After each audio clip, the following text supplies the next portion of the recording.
কত ভাই? দুর্যোধনাদি কত ভাই? দুর্যোধনের কত ভাই ছিল? কত? 100।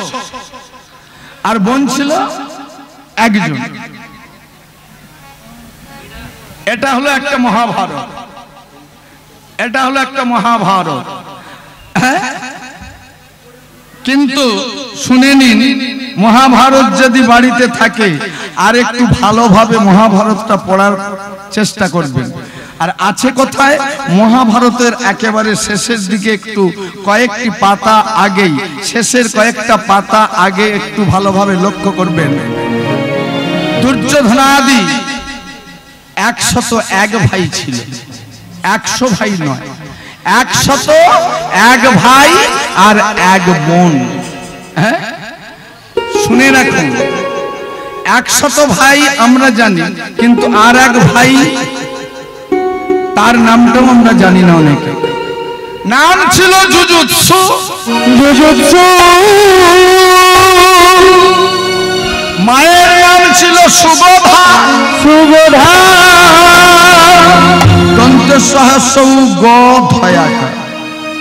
এই সুবোধা ছিল একজন দাসী।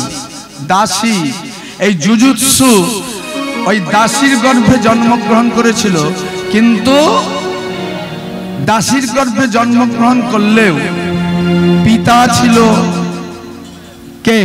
দুর্যোধনের, ওই দুর্যোধনাদি 100 ভাইয়ের পিতাও যে ছিল, আর ওই যুযুৎসুর পিতাও কিন্তু সেই ছিল। কি না? দুর্যোধনাদি 100 ভাই বলি, পিতার নাম কি ছিল? ধৃতরাষ্ট্র। হরিবল হরিবল।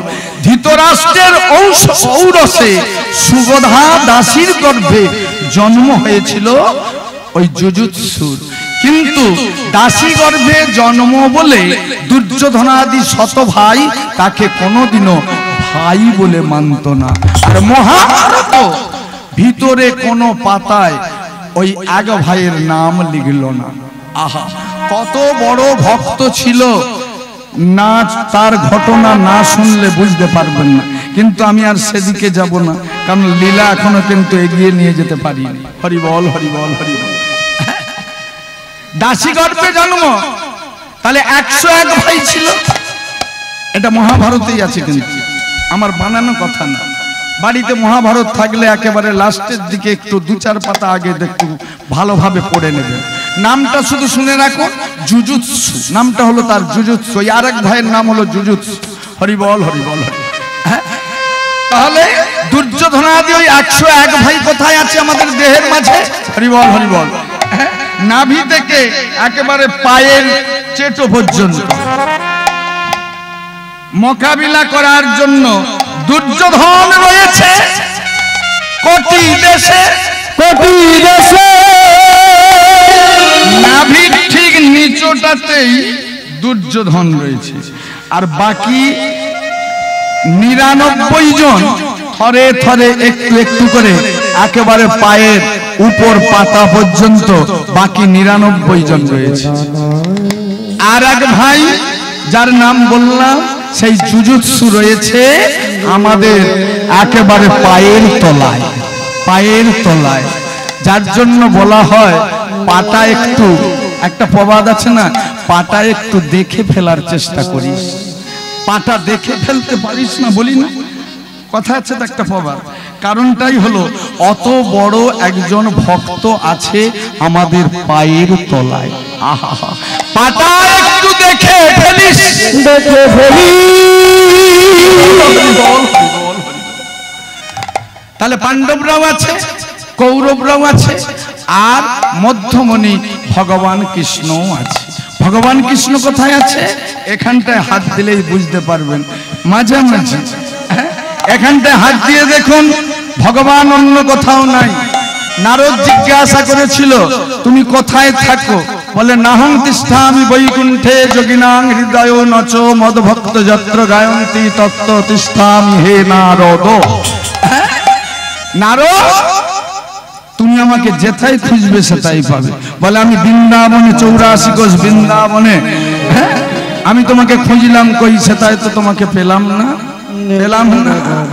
তত্ত্বদর্শীগণ বললেন নারদ নারদ ভগবান যেখানে থাকে তুমি তো সেখানে খোঁজো না, খুঁজলে কোথায় পাবি পাবি খুঁজলে কোথায় পাবি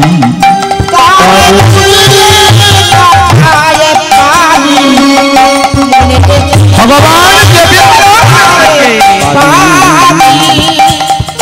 খুঁজলে কোথায় পাবি খুঁজলে কোথায় পাবি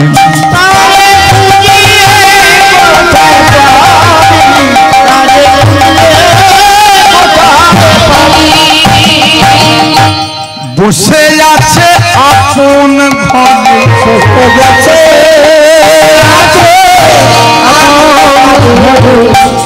বসে আছে আপন ঘরে আপন ঘরে দিয়ে ঘরে চাবি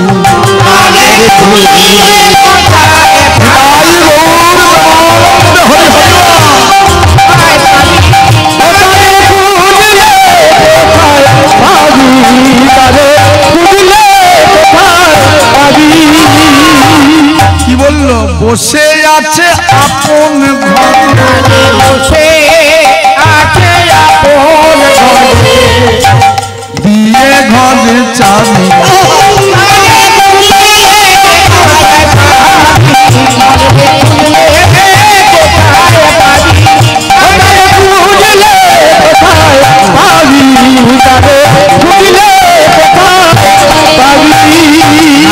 বলে উঠল নারদ তুমি তাকে খুঁজলে কোথায় পাবে? হ্যাঁ সে যে বৃন্দাবনে থাকে সে বৃন্দাবনে তুমি খোঁজো না, সে তার আপন ঘরে বসে আছে। ভগবানের আপন ঘর কোনটা? ভগবানের আপন ঘর কোনটা? আমরা বলি এইটা আমার দেহ, এটা আমার আমার এটা তার ঘর তো কি? হ্যাঁ আমরা কার ঘরে আছি? ভগবানের ঘরে। কি গো? এই জন্য তত্ত্বদর্শীগণ বললেন সে বসে আছে তার আপন ঘরে দিয়ে ঘরে চাবি। আহা তাহলে ভগবান যে আমাদের এখানে আছে আমরা বুঝবো কি করে? এখানটা একটু চেপে ধরলেই বুঝতে পারবেন tick tick tick tick tick tick tick tick tick tick tick tick করে একটা আওয়াজ হচ্ছে। কি বলছে? বলিছে সোনার ঘড়ি টিক টিক টিক, যা কিছু করিতে আছে করে ফলো ঠিক, সময় চলিয়া যায় নদীরও স্রোতেরও প্রায়, যে জন্য বলে তারে ধিক শতধিক, বলিছে সোনার ঘড়ি টিক টিক টিক। ওই tick tick tick tick tick tick tick tick tick tick tick tick শব্দ করে আমাদের সতর্ক করে দিচ্ছে। কি বলছে? বল বুদ্ধি ভরসা, 40 গেলেই হয়ে যাবে সবার ফর্সা। সত্যযুগের মতো তোমাদের পরমায়ু নাই। সত্যযুগে মানুষের পরমায়ু ছিল 1 লক্ষ বৎসর। তেতা যুগের মতো পরমায়ু তোমাদের নাই। তেতা যুগে মানুষের পরমায়ু ছিল 10,000 বৎসর। দাপর যুগের মতো তোমাদের পরমায়ু নাই। দাপর যুগে মানুষের পরমায়ু ছিল 1000 বৎসর। আর এই বর্তমান কলিযুগে খাতা কলমে কেবলমাত্র আমাদের পরমায়ু হলো 100 বৎসর। তাও সবার ভাগ্যে হয় না। কি গো? কিন্তু নিজস্ব পরমায়ু হলো 40 বৎসর। 40 বৎসর। এই জন্যই তত্ত্বদর্শীগণ বললেন সকাল সকাল তোলো ননি, বেলায় হবে ভুল। সাধন ভজন এই জন্য করতে হয় সকাল সকাল। সকাল সকাল বলতে নিজের পরমায়ু 40 বৎসর, এই 40 বৎসরের মধ্যে সাধন ভজন করতে হয়। 40 বৎসর পার হয়ে গেলে পরের পরমায়ু আমরা বাপ পেতে আরম্ভ করব। কি গো? 40 বৎসরের পার হয়ে গেলে 20 বৎসর পরমায়ু ধার করা পেয়েছি কার কাছে? কার কাছ থেকে? গাধার কাছ থেকে। ওমা গাধার মতো শুধু সংসারে খাটতেই হবে, গাধা যেন শুধু খেটেই মরে, স্বাদ কিছু বোঝে না। হ্যাঁ ওই গাধার মতো পরিশ্রম করতে হবে সংসারের জন্য। হ্যাঁ সাধন ভজন হওয়া কিন্তু হয়ে যাবে খুব কঠিন। আবার 60 বৎসর পার হয়ে গেলে আরো 20 বৎসর পরমায়ু পাবো কার? কুকুরের পরমায়ু। গাধার পরে কুকুরের পরমায়ু এসে যাবে। কুকুরের পরমায়ু পাওয়ার সাথে সাথে কুকুর যেমন প্রভু ভক্ত, প্রভুকে আগলে থাকতে হয়, আমাদের প্রভু হয়ে যাবে কারা? হ্যাঁ, ছেলে, বৌমা ইত্যাদি ইত্যাদি। তারা থাকবে ঘরে, তোমাকে বাইরে পাহারা দিতে হবে। তারা চলে যাবে তীর্থে, তোমাকে পাহারা দিতে হবে। প্রভু ভক্ত হয়ে তোমাকে থাকতে হবে ওই কুকুরের মতো প্রভু ভক্ত হয়ে। কতদিন? 80 বৎসর পর্যন্ত। আবার 80 বৎসর যা কেটে যাবে আরো 20 বৎসর ধার করা পরমায়ু পাবে। কার পরমায়ু? শকুনের পরমায়ু। শকুনের পরমায়ু পাওয়ার সাথে সাথে শকুনের মতো আমাদের এই দেহগুলো সব দেখবেন, শকুনের মাংসগুলো যেমন, হ্যাঁ, শরীরের যেমন মাংস টাংসগুলো যেমন ঝুলে যায় না, কি গো, আমাদেরও বৃদ্ধ বয়সে দেখবেন ওই শকুনের মতো অবস্থাই হয়ে যাবে। শকুনের নজর কোথায় থাকে? ভাগাড়ের দিকে। আমাদেরও নজর থাকবে ঠিক কখন বৌমা, কখন স্ত্রী তাকে একটু খেতে দেবে, হ্যাঁ, তার কাছে কখন খাওয়ার আসবে, লক্ষ্য থাকবে তার এই রান্নাঘরের দিকে, রান্নাঘরের দিকে। তাই গৌর প্রেমানন্দে হরি হরি বল। তাই ভক্তমণ্ডলী, ভক্তমতী মায়েরা সব সময় তাই সতর্ক করে দিচ্ছে, নিজের পরমায়ুর মধ্যে করার চেষ্টা করো। বল বুদ্ধি ভরসা, 40 গেলেই হয়ে যাবে সবার ভরসা। সময় থাকিতে আপনার পথে আপনি চলো রে ভাই। সময় থাকতে থাকতে নিজের পথে নিজে চলার চেষ্টা করো। তাই ভগবান অন্য কোথাও নাই, ভগবান আছে আমাদের এই বৃন্দাবনে, এই বৃন্দাবনে। ভক্তমণ্ডলী, ভক্তমতী মায়েরা, তাহলে ভগবান আছে, পাণ্ডবরাও আছে, কৌরবরাও আছে, মাঝে মাঝেই ভিতরে ভিতরে এই কৌরবদের সঙ্গে পাণ্ডবদের অহরহ যুদ্ধ চলছে। আর সেই যুদ্ধের বহিঃপ্রকাশ ভাইয়ে ভাইয়ে সেই যুদ্ধ। কি কুরুক্ষেত্রের যুদ্ধ থামলে কি হবে, কিন্তু ঘরের যুদ্ধ সেই ভাইয়ে ভাইয়ে যুদ্ধ থামে না। হরি বল, হরি বল, হরি বল, হরি বল। সব সতী সতী নয়,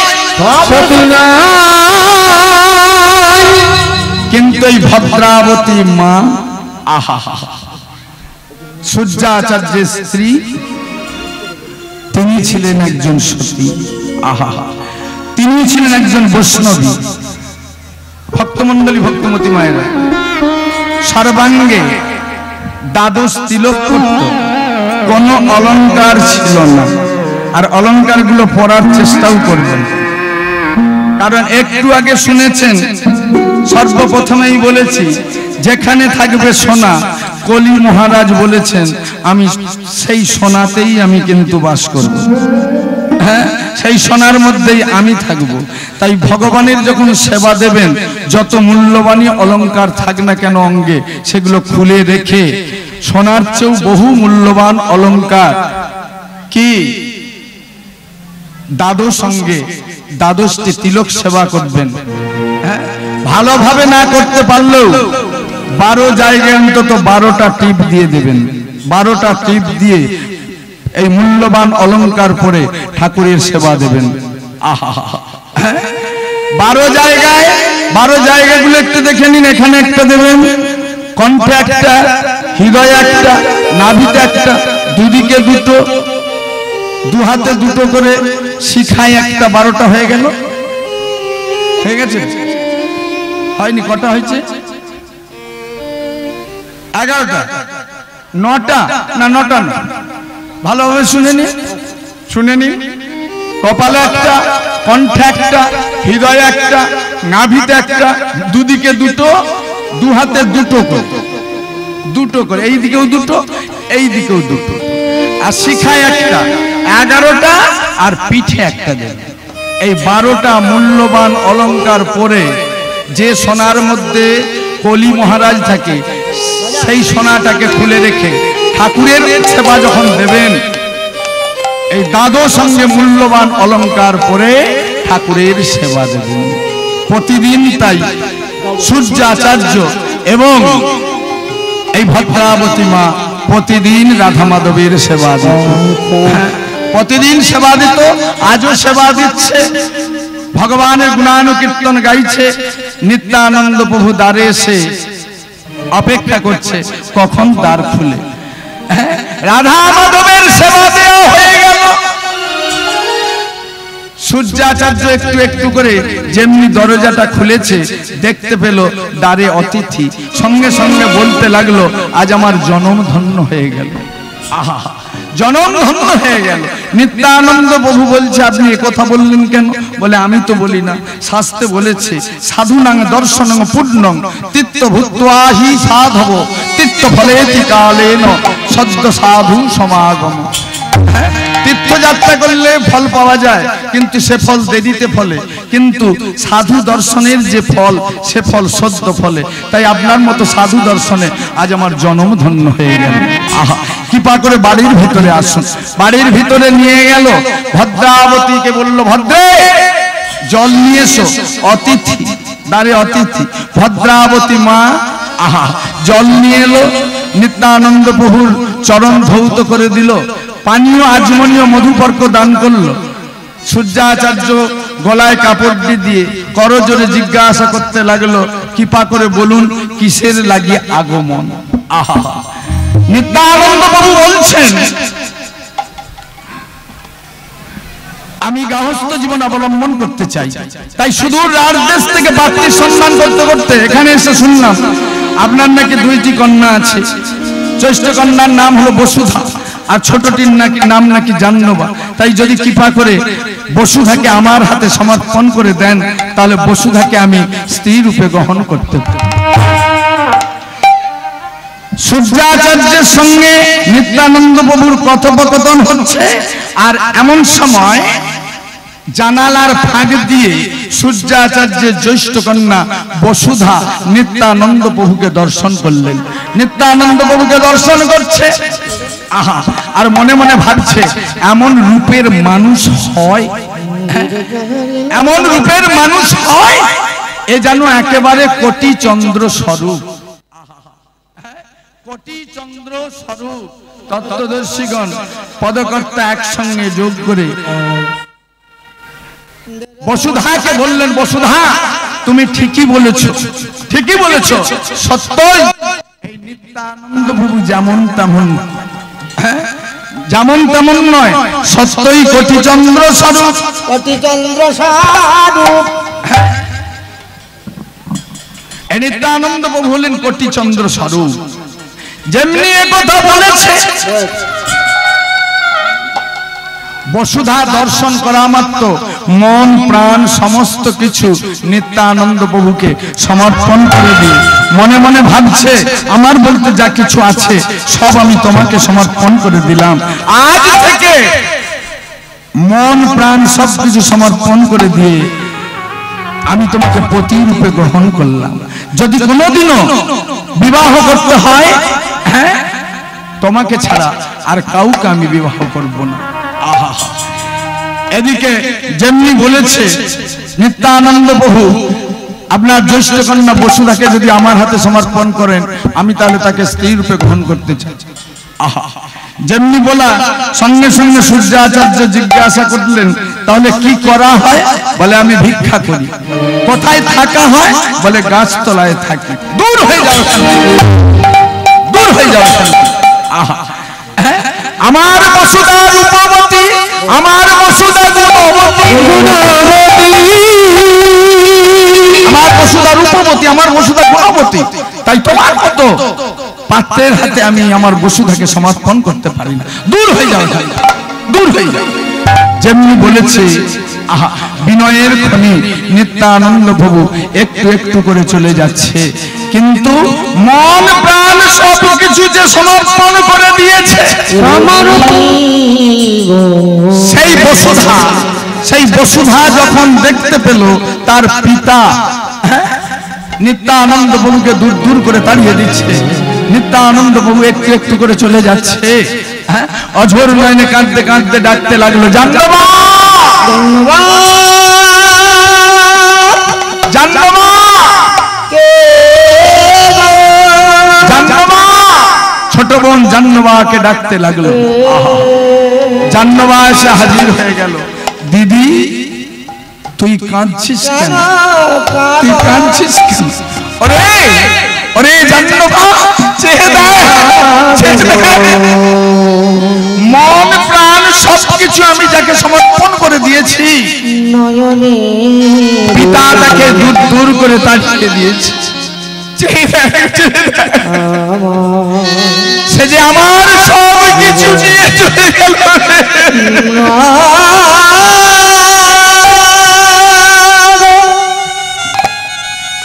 তাই শোন শোন জাহ্নবা, আজ থেকে আমি প্রতিজ্ঞা করলাম এই সংসারে আমি আর জলস্পর্শ করব, জলস্পর্শ করব। ভক্তমন্ডলী ভক্তমতী মাহেরা আছাড় খেয়ে পড়ল ঘরের ভিতরে গিয়ে বিছানার উপর। আহা, জাহ্নবা বলে দিদি কিছু খা। মা ছুটে যায়, মা সান্ত্বনা দেয়, বসুধা তুই যদি না খাস আমরা কি করে খাই? খেলার শাস্তিরা ছুটে আসে, শোনা মাত্র বসুধা কিছু খায়নি। সবাই সান্ত্বনা দেয়, কিন্তু কারো কোনো কথা শোনে না, কারো কোনো কথা শোনে না। একদিন দুদিন 5 দিন 10 দিন এইভাবেই 1 মাস 2 মাস 3 মাস কেটে গেল, কারো কোনো কথা শুনে না। ডাক্তার কবিরাজ আসে, ঔষধ দিয়ে যায়, যেখানের ঔষধ সেখানেই পড়ে থাকে, কোনো কিছু জলস্পর্শ পর্যন্ত কোনো কিছু খায়। একদিন এমন অবস্থা হলো বসুধা আর কোনো কথা বলতে পারছে না। আহা, ডাক্তার এসে হাজির হলো, সবাই বসে আছে, মা বসে আছে, বাবা বসে আছে, বোন বসে আছে, খেলার সাথীরা বসে আছে।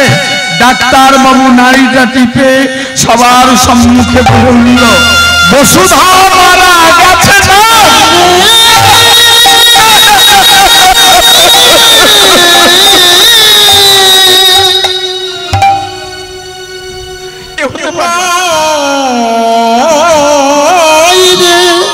আছাড় খেয়ে বললো ছোট বোন জাহ্নবা, দিদি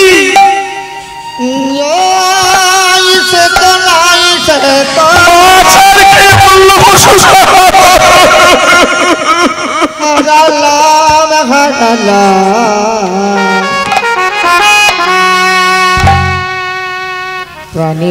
খেলার সাথীরা কাঁদছে,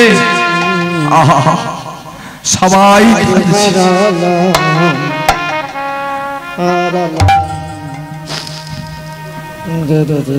জাহ্নবা বুকে জড়িয়ে ধরে, দিদিকে বুকে জড়িয়ে ধরে অঝোর নয়নে কাঁদতে কাঁদতে বলছে, দিদি একবার জাহ্নবা বলে দাও রে, জাহ্নবা বলে দাও, জাহ্নবা বলে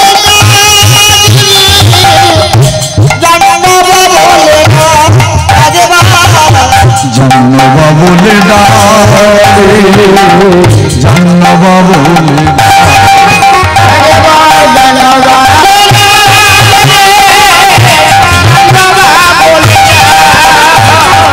তুই ছাড়া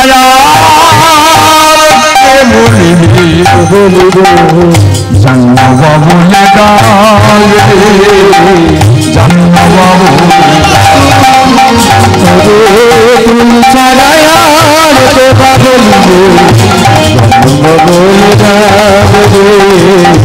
জাহ্নবা বলে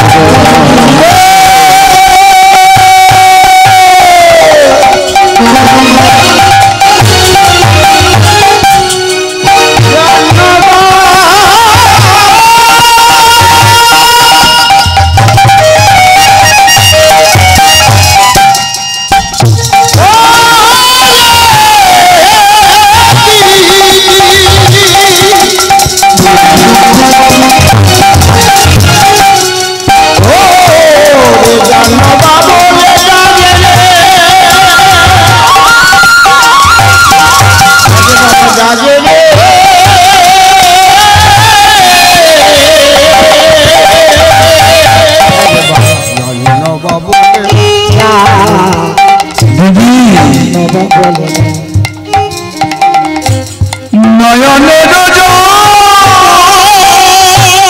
করে টলো মন আমার নয়নের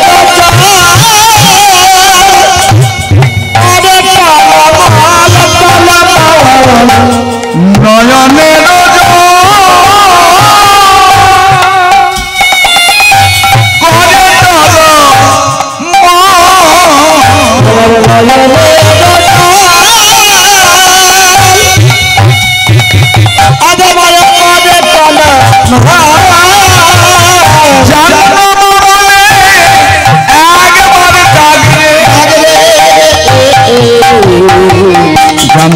বলে একেবারে ডাকে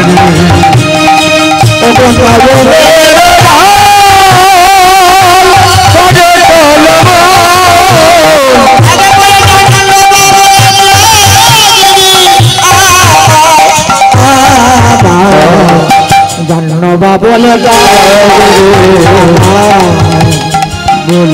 ভক্তমন্ডলী ভক্তিমতী মায়েরা সবাই কাঁদতে লাগলো পাড়া প্রতিবেশীরা এসে সান্ত্বনা দিতে লাগলো সূর্যাচার্যকে বলতে লাগলো আচার্যদেব আপনি অনুমতি করুন আমরা বসুধাকে শ্মশানে লয়ে যাই আহা একটু একটু করে বসুধাকে শ্মশানে নিয়ে গেল সবাই যখন অঝোর নয়নে কাঁদছে আহা তত্ত্বদর্শীগণ বললেন যার জন্য কাঁদছো যার জন্য এত মায়া সে কি তোমার আপন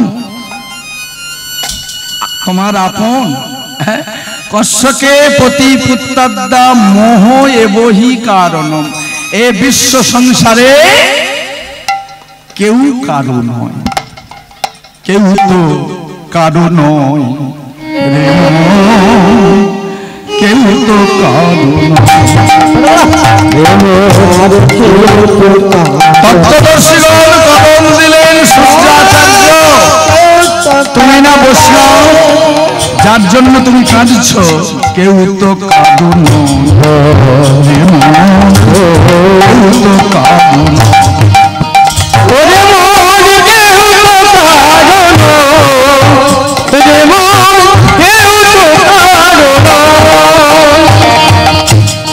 দুদিনের হবে আশা পথে কেউ তো কাঁদো আপনি না বৈষ্ণব আহা স্বাস্থ্য সম্বন্ধে অভিজ্ঞতা আপনার আছে দুঃখ করো না এ বিশ্ব সংসারে কেউ কারো নয় মোহ একমাত্র এর কারণ অনুমতি করুন বসুধাকে আমরা শ্মশানে নিয়ে যাই আচার্যদেব সূর্যাচার্য অনুমতি দিলেন বসুধাকে শ্মশানে নিয়ে যাওয়া হলো শ্মশানচারী যারা ছিল চিতা সাজালো বসুধাকে চিতার উপরে তুলে দেওয়া হয়েছে পিতা মাতা সবাই ছুটে গিয়েছে খেলার সাথী যারা সবাই কাঁদছে শ্মশানে বসে বসে আহা হ্যাঁ জাহ্নবাকে ডাকলো জাহ্নবা তুমি ছাড়া দিদির মুখাগ্নি করার তো আর কেউ নাই তোমাকেই মুখাগ্নি করতে হবে আগুনের লুটিটি হাতে তুলে নিয়ে দাঁড়িয়ে আছে আর মনে মনে ভাবছে দিদি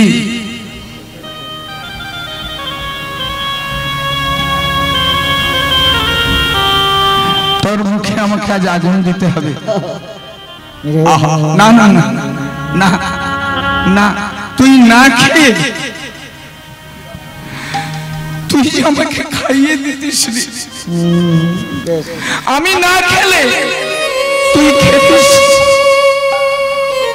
আর দেখ যে অন্ন ব্যঞ্জনাদি তুই নিজ হাতে আমার বদনে তুলে দিতিস আর আজ আমি অন্ন ব্যঞ্জনাদি নয় আগুনের লুঠি দিয়ে তোর মুখে তুলে দিতে হবে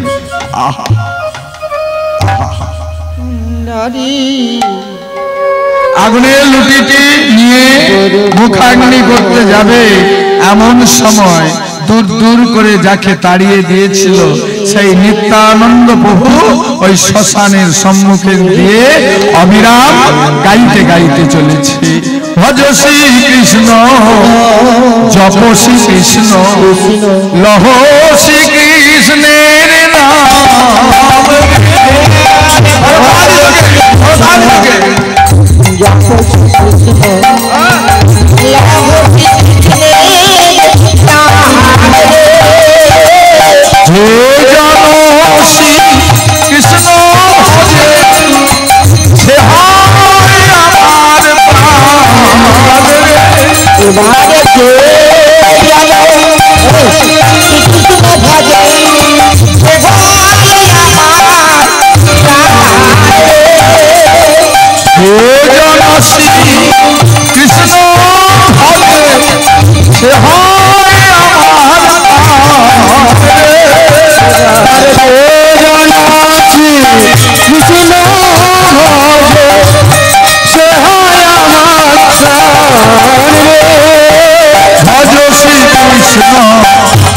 শ্রী কৃষ্ণ লহ শ্রী কৃষ্ণের নাম।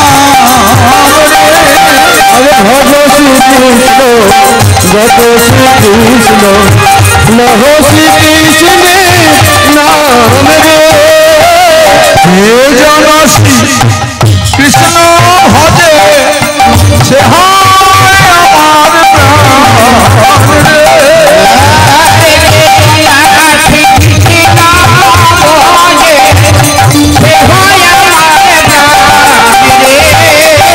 ভজ শ্রী কৃষ্ণ লহ শ্রী কৃষ্ণের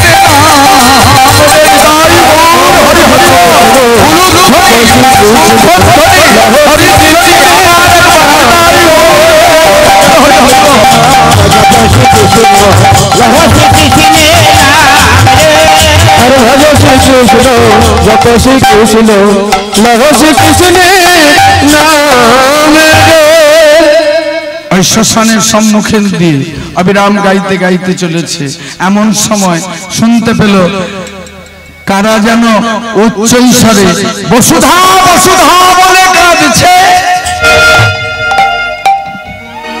সবাই তো কাঁদছে গো, শ্মশানে বসে বসে সবাই বসুধা বসুধা বলে কাঁদছে।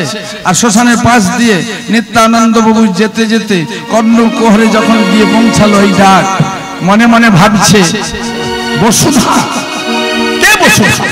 তবে কি যাকে স্ত্রী রূপে গ্রহণ করার জন্য সূর্যাচার্যের বাড়িতে গিয়েছিলাম সেই বসুধা মারা গেছে? না না না না না, এ হতে পারে না, এ হতে পারে না। আহা, সম্মুখে দেখতে পেল একটি ছোট্ট ছেলে অঝর নয়নে কাঁদছে। নিত্যানন্দ প্রভু সেই ছোট্ট ছেলেটির কাছে গিয়ে বুকে জড়িয়ে ধরে বলতে লাগলো, বুকে জড়িয়ে ধরে বলতে লাগলো, কাঁদছিস কেন? কি হয়েছে তো, কি হয়েছে তো? ছোট্ট ছেলেটি হাউ হাউ করে কাঁদতে কাঁদতে বলে উঠল, আমার খেলার সাথী মারা গেছে, আমার খেলার সাথী মারা গেছে, আমার খেলার সাথী মারা গেছে। তোর খেলার সাথী কি নাম তার? নাম তার বসুধা।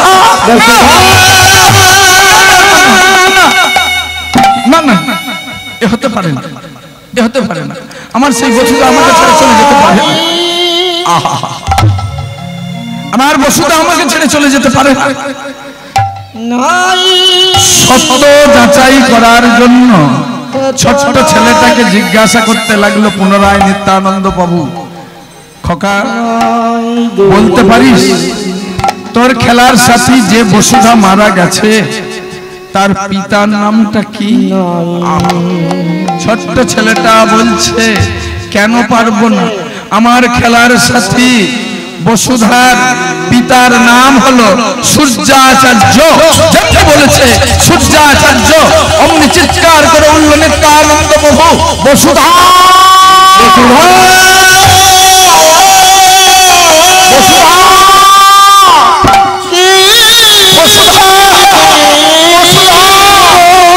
তুমি আমাকে ছেড়ে চলে যেতে পারো না, আমি আসছি, আমি আসছি, আমি আসছি।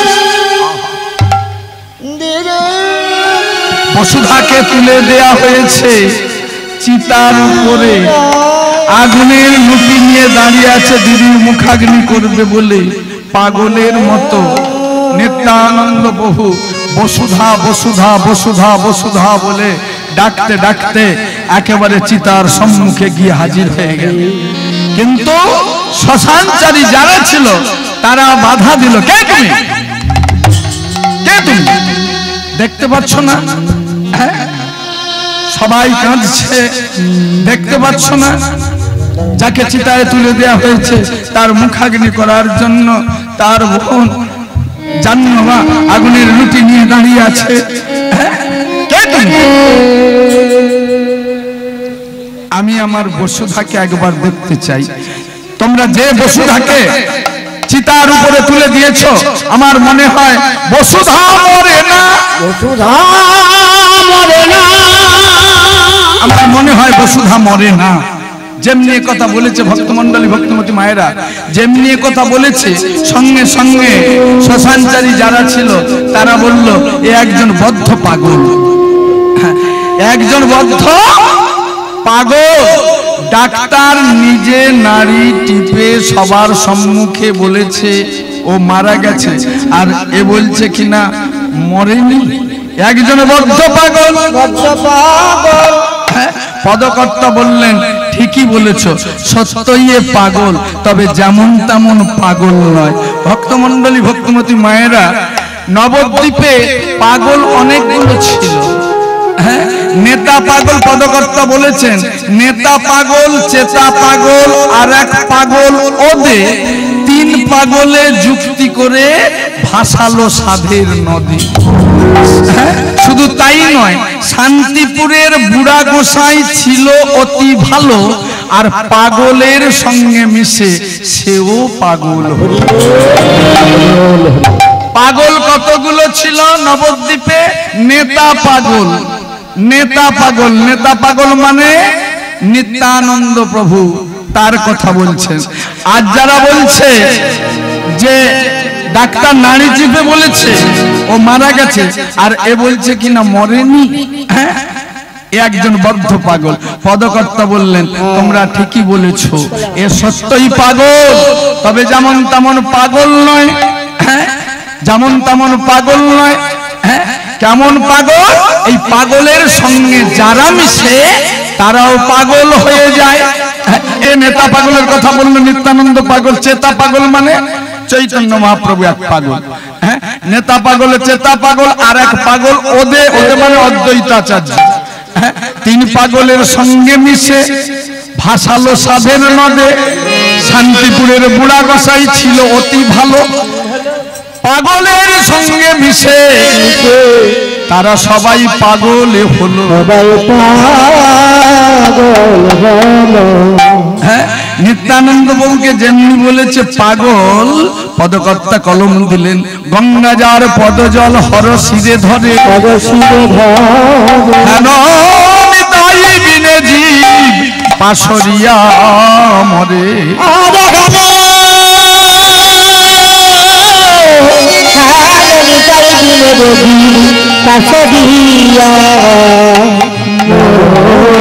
লোচন বলে আমার নিতাই জগতের গুরু,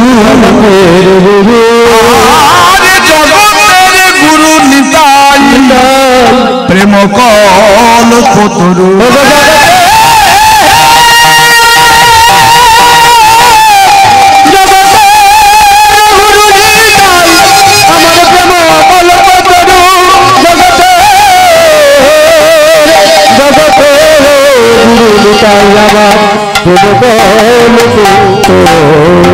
সবাই বলছে একজন বদ্ধ পাগল, কিন্তু বিনয়ের খনি নিত্যানন্দ প্রভু বলছে আমাকে একবার দেখতে দাও। আমার মনে হয় বসুধা মরে না।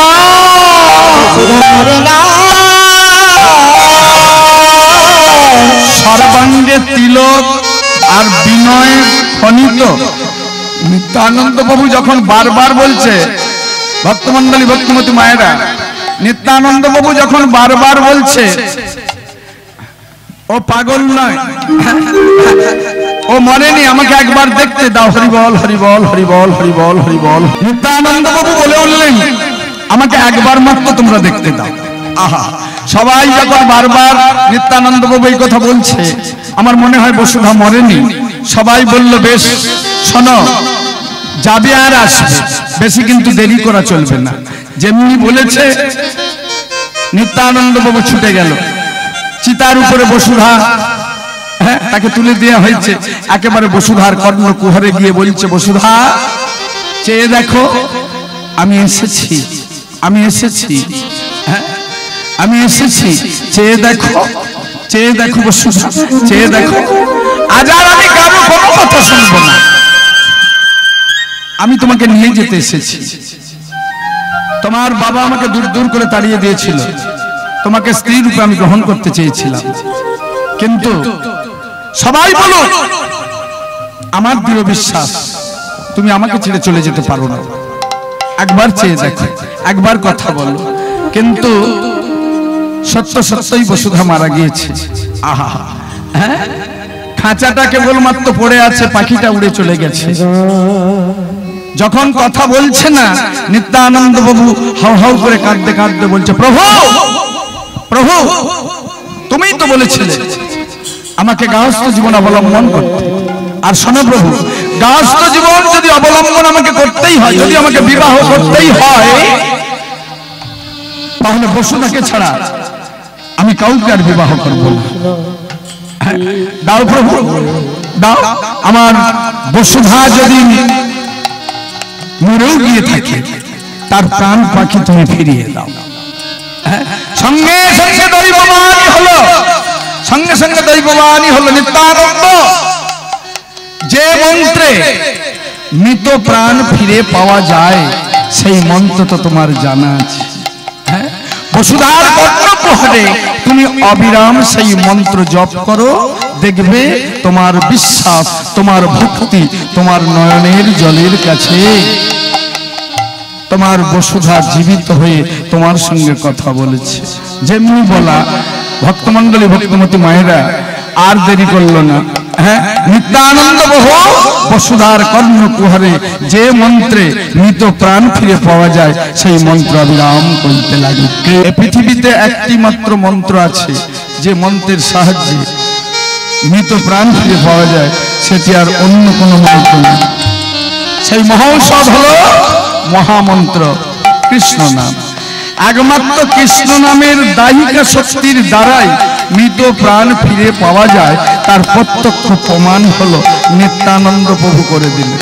যেমনি অবিরাম কৃষ্ণ কৃষ্ণ কৃষ্ণ কৃষ্ণ কৃষ্ণ কৃষ্ণ কৃষ্ণ কৃষ্ণ কৃষ্ণ কৃষ্ণ কৃষ্ণ কৃষ্ণ বলতে লাগলো, এক সময় দেখা গেল বসুধা চোখ চেয়ে দেখছে,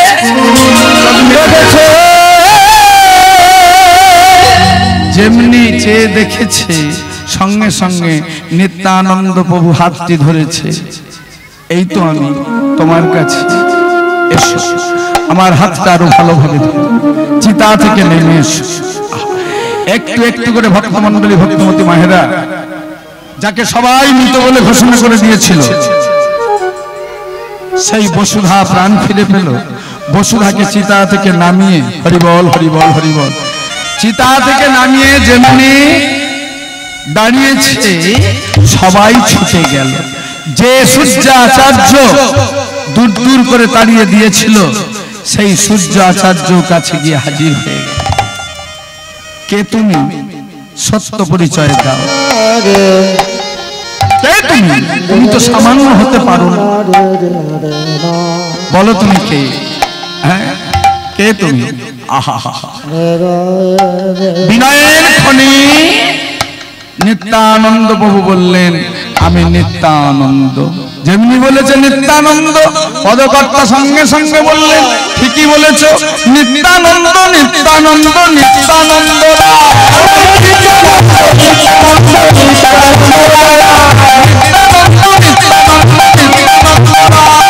নিত্যানন্দ বাবুর চরণ দুখানি জড়িয়ে ধরে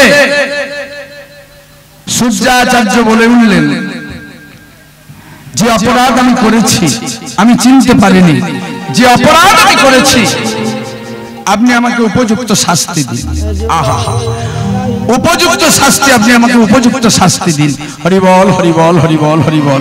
বিনয়ের খনি নিত্যানন্দ প্রভু সূর্যাচার্যকে চরণ থেকে তুলে বুকে জড়িয়ে ধরেছে, কিন্তু সূর্যাচার্য বলল, হ্যাঁ, যে অপরাধ আমি করেছি তার উপযুক্ত শাস্তি আমি পেতে চাই, একটু অপেক্ষা করুন, আমি আসছি।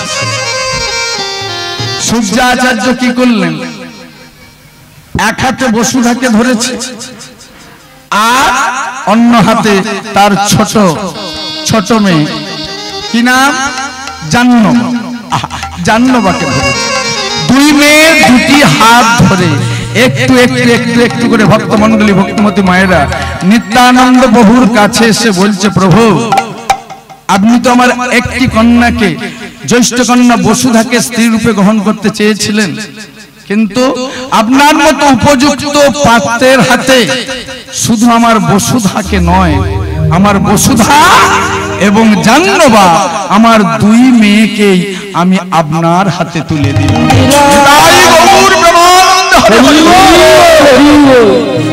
আপনি তো আমার একটি মেয়েকে চেয়েছিলেন, যে অপরাধ আমি করেছি আমার শাস্তি স্বরূপ আমার দুই মেয়েকেই আপনার হাতে তুলে দিলাম।